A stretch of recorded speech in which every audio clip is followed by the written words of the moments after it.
Assalamualaikum warahmatullahi wabarakatuh.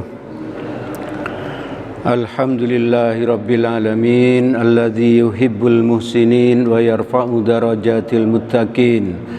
Asyhadu an la ilaha illallah wahdahu la syarikalah wa asyhadu anna Muhammadan abduhu wa rasuluh la nabiyya ba'dah.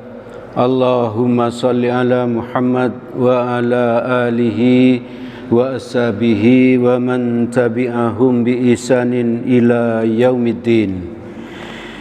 Jamaah salat maghrib Masjid Nurul Huda yang dirahmati oleh Allah, mari kita senantiasa terus bersyukur kepada Allah karena Allah telah memberikan nikmat-Nya yang sangat banyak kepada kita. Nikmat sehat, nikmat waktu luang, nikmat kesempatan hidup, dan banyak lagi nikmat yang telah diberikan Allah kepada kita, yang menurut Allah sendiri, jika kita menghitung-hitung nikmat yang telah diberikan Allah itu, maka kita pasti tidak akan bisa menghitungnya, karena memang sangat banyak, sangat banyak. Jemaah yang dirahmati oleh Allah,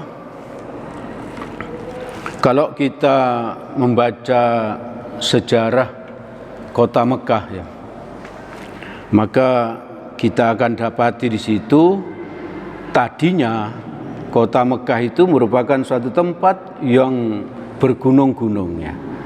Bagi Bapak Ibu yang pernah haji, pernah umroh, insya Allah sudah pernah tahu ya, bahwa sampai sekarang pun di Mekah itu naik turun gitu ya, tempatnya. Waktu itu awalnya tidak ada sumber air gitu, gersang, tidak ada tumbuhan, tidak ada sumber makanan. Bahkan karena tidak ada air, burung pun tidak mau hidup di situ ya. Tapi sekarang kita tahu kota Mekah itu menjadi kota yang makmur dan aman ya, dan aman. Kenapa kok aman? Karena hukumnya bisa tegak ya, hukumnya tegak.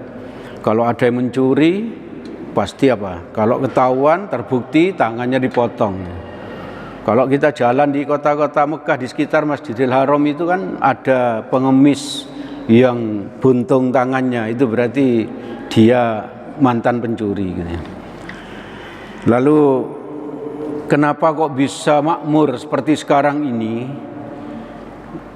Karena setidaknya ada tiga alasan itu ya.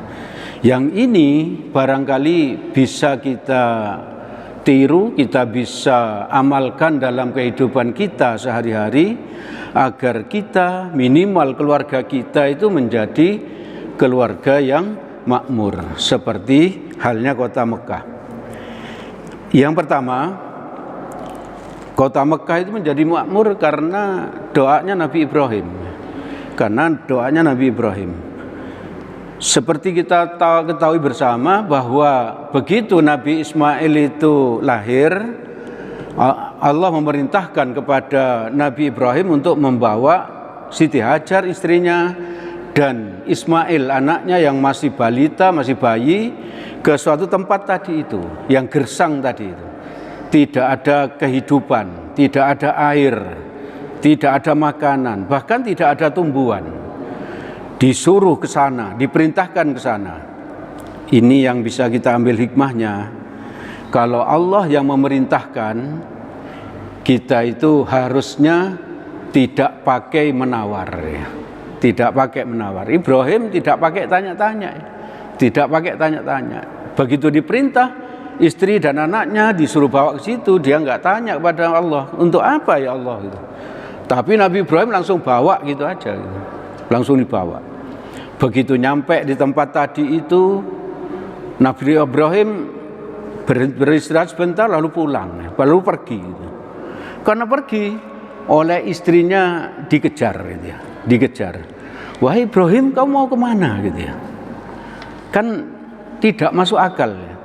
Istrinya sendirian dan anaknya yang masih kecil mau ditinggal di tempat seperti itu, gitu. Mau ditinggal seperti itu. Kamu mau kemana? Nabi Ibrahim tidak menoleh. Lalu istrinya bertanya lagi, wahai Ibrahim, kamu mau kemana? Gitu. Tidak menoleh. Lalu ditanya lagi, mau kemana kamu? Tidak menoleh. Itu menunjukkan apa? Kalau Allah memerintahkan, kita itu jangan terpengaruh dengan sesuatu yang bisa menghambat kita menjalankan apa? Perintahnya Allah. Kadang kita ini kalau disuruh ngaji gitu banyak sekali alasannya itu. Yang inilah, yang itulah, sehingga membuat kita tidak ngaji gitu ya. Nah, Nabi Ibrahim tadi itu begitu teguh ya. Ditanya oleh istrinya 3 kali, dia enggak menoleh. Karena tidak menoleh 3 kali, istrinya bertanya, diubah pertanyaannya. Wahai Ibrahim, apakah engkau meninggalkan saya dengan anakmu di sini karena perintah dari Allah? Nabi Ibrahim mengangguk, lalu istrinya berkata, kalau Allah yang memerintahkan, silahkan pergi. Tentu Allah tidak akan menyia-nyiakan kami. Itu menunjukkan apa? Kepercayaan luar biasa dari Siti Hajar, istrinya Ibrahim, bahwa apa? Kalau Allah yang memerintahkan, maka Allah pasti melindungi. Pasti melindungi. Dan kalau Allah melindungi, maka pasti urusannya beres ya. Urusannya beres. Jadi jangan ada keraguan-raguan. Ini yang paling penting untuk kita apa? Kita tanamkan di dalam diri kita ini. Tidak ada keraguan sedikit pun. Ayo kita sama-sama belajar ya. Sama-sama belajar untuk tidak pernah ragu di dalam melangkah ini. Terutama pada yang anak-anak kita yang masih muda-muda, kita tanamkan. Kita tanamkan bahwa apa? Di dalam hidup ini tidak boleh ada keraguan-raguan sedikit pun akan kekuasaan dari Allah, akan pertolongan dari Allah. Itu betapa banyak hikmah yang bisa kita ambil ya. Lalu Ibrahim pun apa? Pergi. Lalu apa? Setelah tidak kelihatan oleh istrinya, Nabi Ibrahim melihat ke arah apa? Ke arah tempat istri dan anaknya tadi itu ditinggalkan. Lalu Ibrahim itu berdoa yang doanya diabadikan oleh Allah di Quran surat Ibrahim ayat 37. Nabi Ibrahim berdoa, Rabbana inni askantu min dzurriyyati biwadin ghairi dzi zar'in inda baitikal muharram Rabbana liyuqimus sholata faj'al afidatun minan nasi tahwi ilaihim warzuqhum minas samarati la'allahum tashkurun.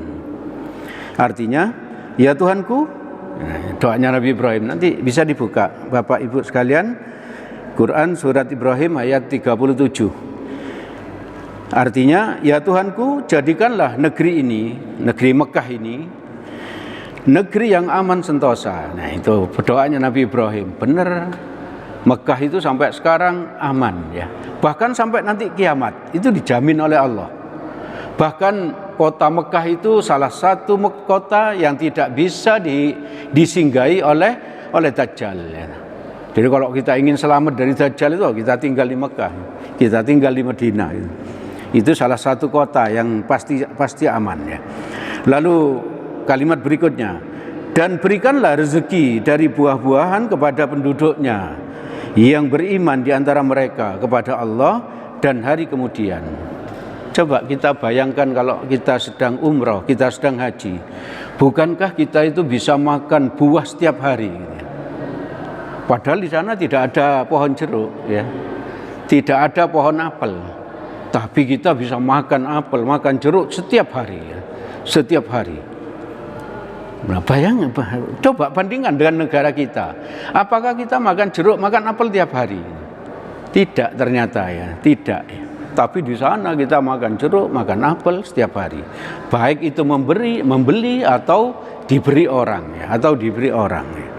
Jadi kota Mekah itu menjadi makmur karena apa? Karena doanya Nabi Ibrahim. Tadi itu Nabi Ibrahim berdoanya gimana?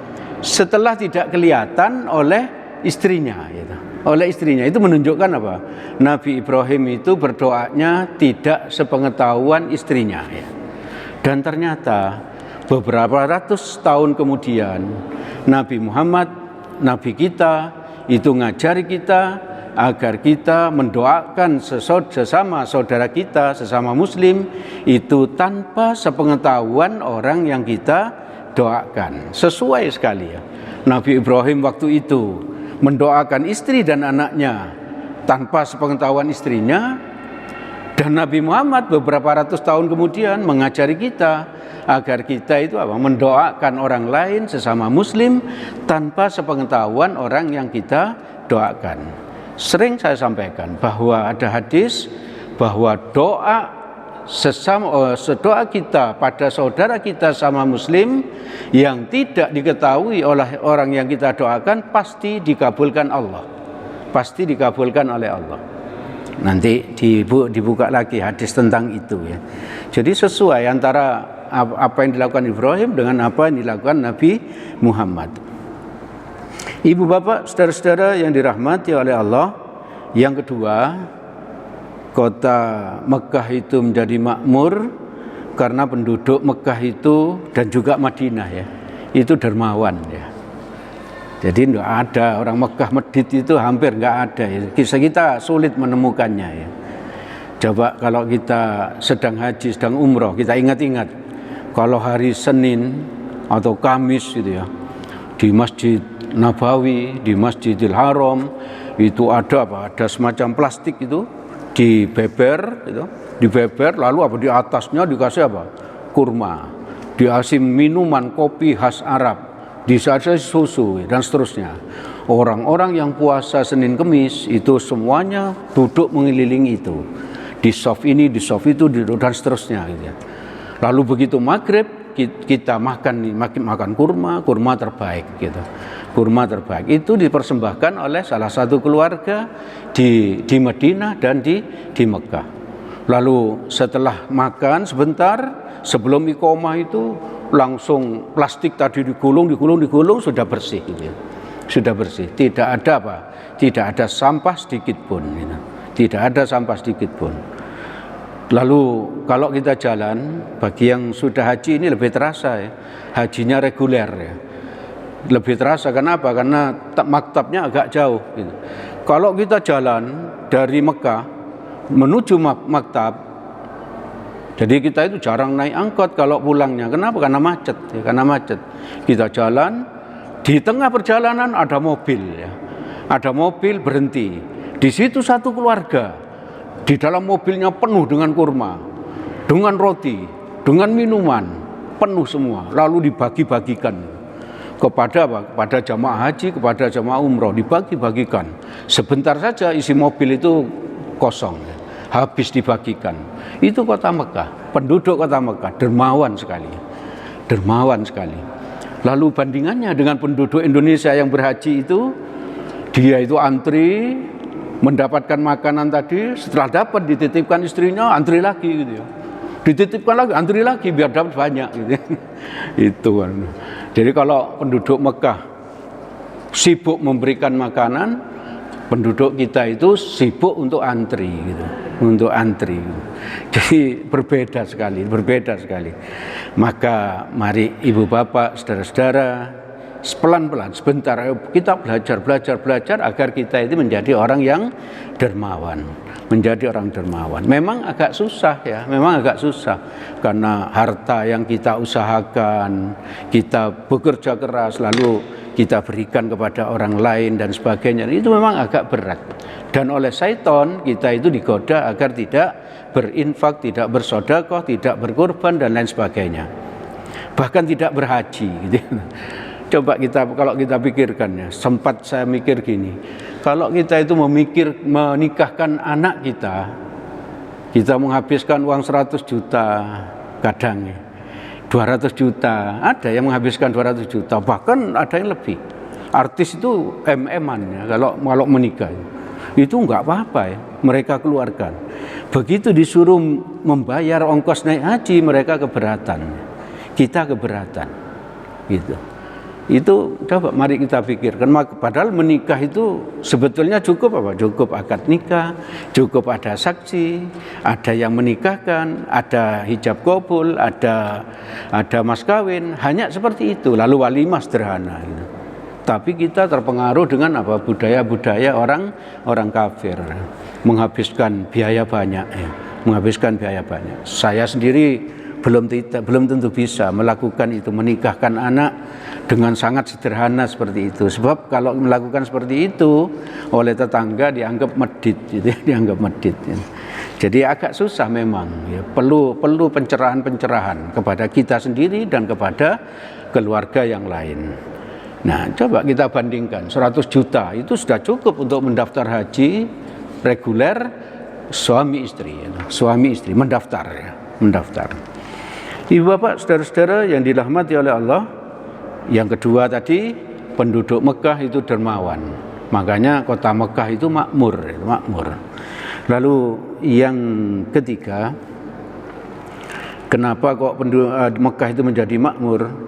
Ini lebih mudah untuk kita amalkan. Yang ketiga ini, umumnya penduduk Mekah dan orang yang tinggal di Mekah selalu mendirikan sholat. Mendirikan sholat, bukan mengerjakan sholat. Mereka itu sholat di awal waktu. Bahkan toko-toko itu kalau azan itu langsung tutup, langsung ditutup. Bahkan para sopir angkot itu, para sopir bis yang mengangkut jamaah umroh, jamaah haji dari Madinah ke Mekah, itu di joknya itu selalu ada sajadah. Kalau ada azan dan bisnya belum berangkat, dia langsung ambil sajadah, dia sholat ya. Dia sholat. Itu menunjukkan apa? Mereka itu mendirikan sholat di awal waktu. Nabi pernah ditanya di dalam hadis riwayat Bukhari Muslim dari Ibnu Mas'ud. Ibnu Mas'ud ini bertanya, ayyul a'mali afdalu? Apakah amalan yang paling utama? Maka Nabi menjawab, as-sholatu ala waktiha. Sholat di awal waktu. Alhamdulillah, umumnya kita ini bisa sholat di awal waktu. Yang istiqomah beribadah sholat di masjid itu insya Allah bisa sholat di awal waktu. Berarti kita sudah sering melaksanakan amal ibadah yang paling utama.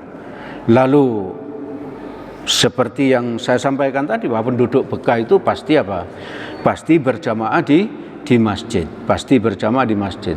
Kalau pas umroh, pas haji itu kalau Jumatan jam 12 lalu kita berangkat setengah 11, pasti kita dapat di luar ya, di emperan masjid gitu ya. Ya, di emperan masjid. Beda dengan di Indonesia ya.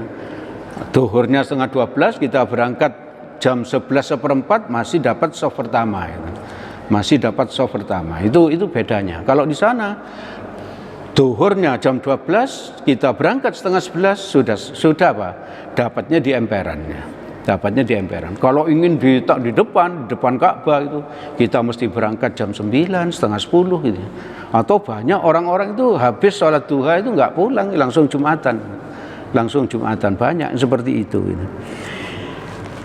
Nah, pahala dari sholat berjamaah ini di hadis riwayat Bukhari Muslim, Tirmizi, Ibnu Majah dan Abu Daud, Nabi bersabda, malaikat, kata Nabi, mendoakan orang-orang yang sholat berjamaah. Ini doanya malaikat ini. Jadi kita tadi sholat berjamaah ini didoakan malaikat. Ya Allah, berikanlah rahmat kepadanya. Jadi kita itu kalau sholat berjamaah ada malaikat mendoakan kita. Lah malaikat itu nggak punya dosa itu. Pasti dikabulkan oleh Allah. Ya Allah, berikanlah rahmat kepadanya. Jadi malaikat berdoa agar Allah menyayangi kita ya. Kalau Allah menyayangi kita berarti apa? Apa yang kita usahakan pasti dikabulkan oleh Allah. Pasti diberi oleh Allah, baik di dunia maupun di akhirat.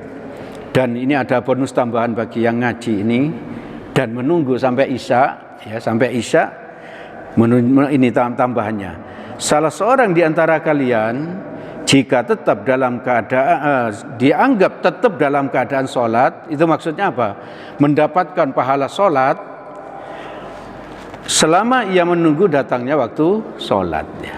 Nah, ini maksudnya tadi kita sudah sholat maghrib, lalu kita mendengar kajian. Kajian ini kita berpahala. Di sekitar kita ini ada malaikat, gitu, yang nantinya melapor kepada Allah dan nanti kita mendapatkan ampunan dari Allah. Jadi banyak sekali pahala, ampunan.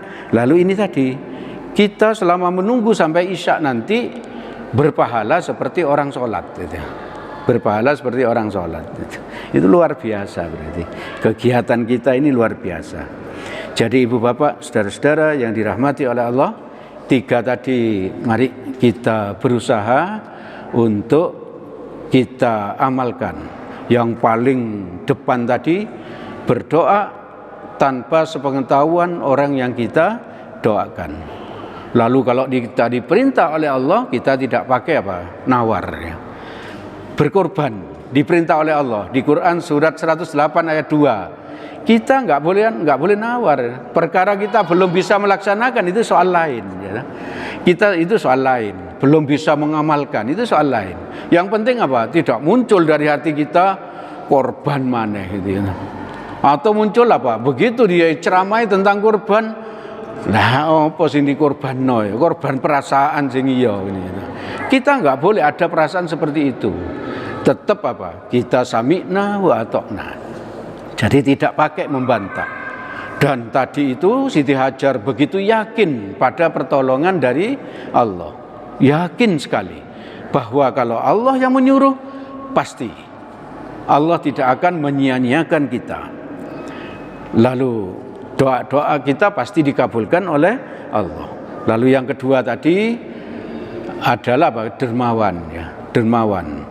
Mari kita biasakan di rumah kita itu kita siapkan suatu tempat isinya uang 1.000-an, 2.000-an, bahkan 5.000-an.